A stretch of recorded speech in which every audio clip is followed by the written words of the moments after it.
Hello guys, இந்த video நம்ம எதை பற்றி பார்க்க போகிறோம் அப்படின்னு சொல்லி பார்த்தீங்கன்னா, ஜீ தமிழில் ரொம்பவே பரபரப்பாக போயிட்டு இருக்கக்கூடிய ஒரு ஷோ, ரியாலிட்டி ஷோ அப்படின்னு சொன்னால் சரிகமாப்பா அப்படின்னு சொல்லலாம். இதில் ஒரு பர்சனை சீக்கிரமாகவே எலிமினேட் பண்ண போகிறாங்களா, அதுக்கான பின்னணி யார் என்னன்றதை பற்றி தாங்க இந்த வீடியோவில் பார்க்க போகிறோம்.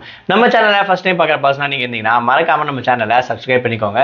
அது மட்டும் இல்லாமல் இந்த வீடியோ பற்றி உங்களுக்கான கமெண்ட் ஏதாச்சும் இருந்துச்சுன்னா தாராளமாக நீங்கள் கமெண்ட் பாக்ஸ்லையும் மென்ஷன் பண்ணாங்க. அதாவது டிஆர்பி ரேட்டிங் லிஸ்ட்டில் தான் வரணும் அப்படின்னு சொல்லிட்டு நிறைய சேனல் வந்து போட்டி போட்டுட்டு இருப்பாங்க.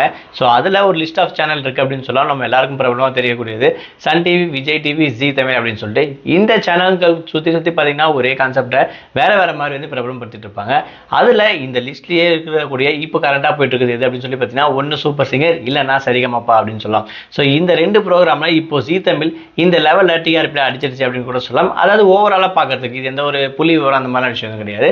பட் அதிகமாக ரசிகர்களாக பார்க்கப்படுது, பேசப்படுது அப்படின்னு சொல்லிங்கன்னா இந்த ரெண்டு டிவி ஷோலையும் இருக்கிற விஷயம் அப்படின்னு சொல்லலாம். அதில் ஜீ தமிழில் இருக்கக்கூடிய சரிகமாப்பா வந்து பார்த்தீங்கன்னா ஹைப் அதிகமாகவே கொடுத்துட்டு இருக்காங்க. அந்த வகையில் வந்து பார்த்தீங்கன்னா இப்போ ரொம்பவே சூப்பராக பர்ஃபார்ம் பண்ணிட்டு இருக்கக்கூடிய பர்சன் அப்படின்னு சொன்னீங்கன்னா பவித்ரா அப்படின்னு சொல்லலாம். இவங்களை தாண்டியும் நிறைய பேர் வந்து சூப்பராக பர்ஃபார்மன்ஸ் பண்ணிட்டு இருக்காங்க. இவங்களுக்குன்னு ஒரு தனி பேஸ் ஃபேன்ஸ் இருக்கு அப்படின்னு சொல்லலாம். இவங்க கடலூர் மாவட்டத்தை சேர்ந்தவங்க அப்படின்னு சொல்லலாம். ஸோ இவங்களுடைய பர்ஃபார்மன்ஸ் லெவல்ஸ் வந்து பார்த்தீங்கன்னா நாளுக்கு நாள் ஹைப் தான் ஏற்றிட்டு இருக்கு அப்படின்னு சொல்லலாம். அப்படி இருந்தாலும் இவங்களை விட இன்னும் நல்லா பர்ஃபார்ம் பண்ணக்கூடிய பர்சன்ஸ் வந்து நிறைய பேர் இருக்காங்க.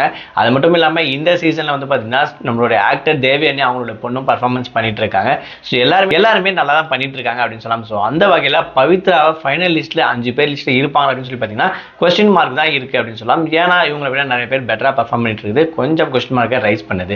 அதனால தான் பவித்ரா ஒரு வேளை ஃபைனல் அந்த ஸ்டேஜுக்கு போகிறதுக்கு முன்னாடியே எலிமினேட் ஆயிடுவாங்க அப்படின்றதால நிறைய பேரோட டாக்காக இருக்குது. அது மட்டும் இல்லாமல் இதை பற்றி பேசப்பட்டு வந்துட்டு இருக்கு அப்படின்னு சொல்லலாம். ஸோ இவங்களோட ஃபேன்ஸாக நீங்கள் இருந்தீங்கன்னா நீங்கள் என்ன நினைக்கிறீங்க? பவித்ரா அவங்களோட பர்ஃபார்மன்ஸ் எப்படி இருக்குது, இவங்க ஃபைனல்ஸ் போவாங்களா இல்லையா அப்படின்ற விஷயத்தை பொறுத்து தான் பார்க்கணும். உங்களுடைய கமெண்ட்ஸ் என்னன்ற விஷயத்தை மறக்காமல் கமெண்ட் பாக்ஸில் மென்ஷன் பண்ணுங்கள்.